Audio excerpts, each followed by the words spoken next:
Welcome all. Today's top breaking news with Geetanjali from Bayan Times.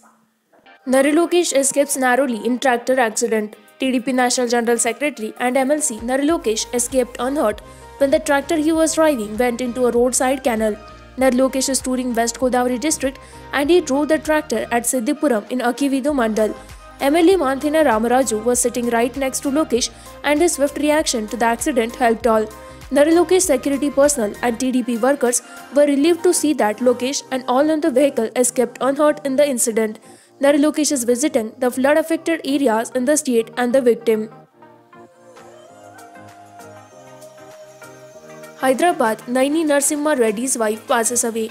Days after former Home Minister Naini Narasimha Reddy died while undergoing treatment in a corporate hospital, his wife Ahalya Reddy passed away here on Monday. She was 64.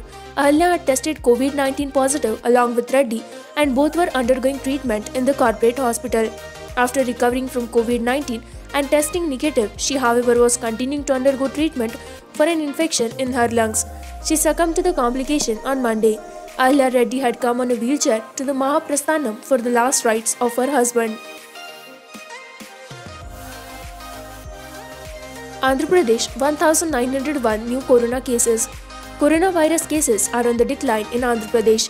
In the past 24 hours, 51,544 corona tests were performed and only 1,901 positive cases were detected.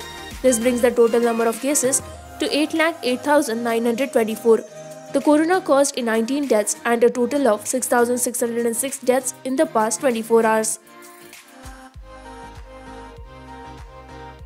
Maoist blame mine in Andhra-Orissa border. Police had a lucky escape when Maoists attacked them, blasting a landmine in the Andhra-Orissa border area on Monday. The incident occurred in Injari Forest region near Pedabayalu of Visakhapatnam district. Maoists had been blasting a series of landmines after a lapse of 2 months, even while police continued combing operations in AOB. DMK asked Tamil Nadu CM Palaniswamy to mount pressure on PM Modi for OBC quota this year in medical courses. Opposition parties in Tamil Nadu on Monday demanded that the AIA-DMK government take immediate steps to implement 50% quota in medical seats surrendered by the state in All India Quota EIQ after the Supreme Court rejected an interim plea for enforcing it from 2020-21. DMK chief M.K. Stalin said the top court's ruling was a disappointment and urged Prime Minister Narendra Modi to ensure 50% quota implementation from the current academic year itself. He said the latter must exert political pressure on Modi for getting in place the reservation immediately without enacting a drama like guarding social justice.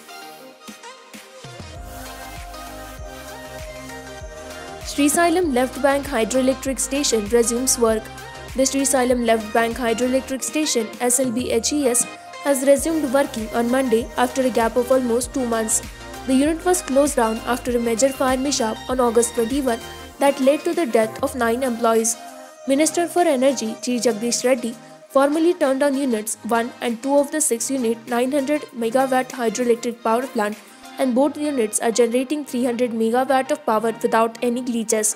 Out of the 6 units of 150 MW each, Unit 4 received more damage and a unit is expected to resume generation of power around May next year.